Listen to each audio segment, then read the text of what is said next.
Hi guys, so Michael Gove is a slimy individual. He's a charlatan, he's a liar, and he's very good at manipulating people and facts to suit his narrative, which is extremely concerning because he could become Prime Minister one day after Boris Johnson.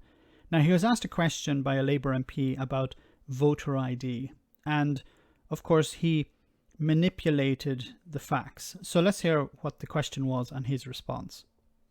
Let's go to Sarah Sultana. Sarah. Thank you, Mr. Speaker.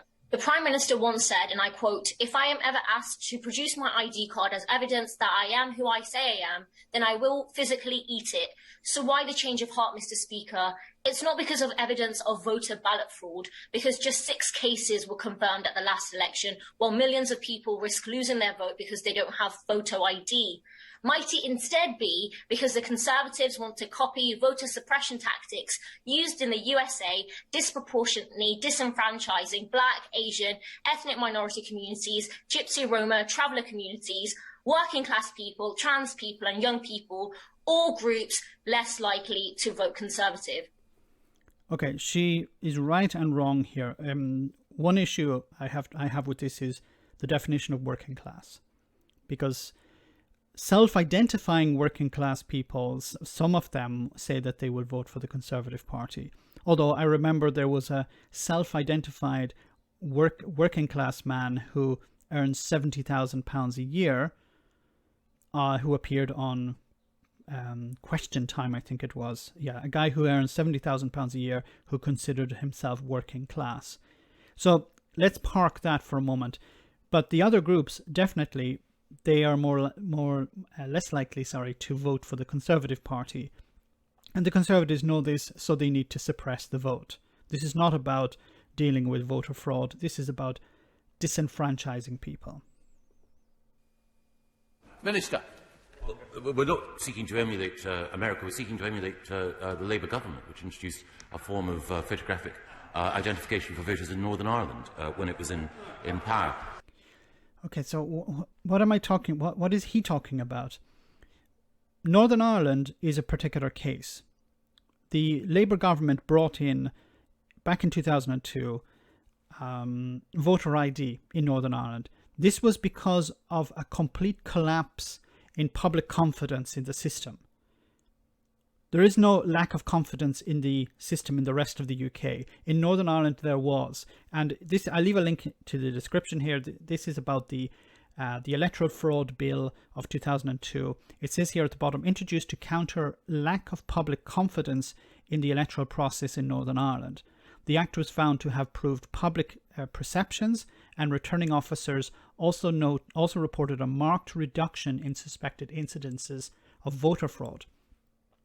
In August 2002, the last register of electors compiled under the old system contained nearly 1.2 million names, while the first register under the new system, published in December 2002, just a few months later, contained fewer than 1.1 million names, losing some 120,000 names for a net reduction of 10%. Now, some of these people may have moved away or may have died or whatever, but we're not talking hundreds of, tens of thousands of people. So we're talking about maybe between 9 and 10% of electoral fraud in Northern Ireland. So bad that the UK government had to bring in an act to deal with it and bring in voter ID. In the rest of the UK, as you heard in the video, there were 6 cases, not 6%, 6 cases. So it's not even 6% or 0.6% or 0.6%. I don't know how many zeros we have to put in to get down to 6. It's not an issue in the rest of the UK, but the UK government want to bring it in anyway. I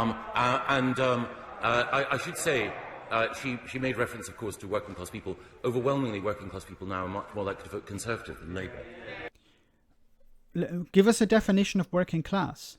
As I said before, there was a man on Question Time who earns £70,000 a year who considered himself working class. Working class means nothing, but self-identifying working class people will say, yes, I'm voting for the Conservatives. I've jumped on board Boris's Brexit bus. there is an attempt to disenfranchise people, to convince people not to come out and vote, because the Conservatives know that when they win, it's because of low turnout. That's why they're against reducing the age of voters, bringing it down to 16. They're against that because they know that if there are more people coming out to vote, they're less likely to vote for the Conservatives. If they're younger people, they're less likely to vote for the Conservatives. These are typical right-wing stumbling blocks. Throw these in front of the voters to stop them from coming out and voting against us. Let me know in the comment section, guys, what you think. As always, your comments are greatly appreciated. Thanks a lot. I want to say a big thank you to all of my patrons. You ensure that this channel continues to exist. I'm eternally grateful for all of your support. If you join Patreon, you will receive instant access to our Discord server, where we have both audio and video chats. You can chat with me and other patrons, where we discuss important and non-important issues. Becoming a patron per month costs about the same as a large coffee, so why not check it out?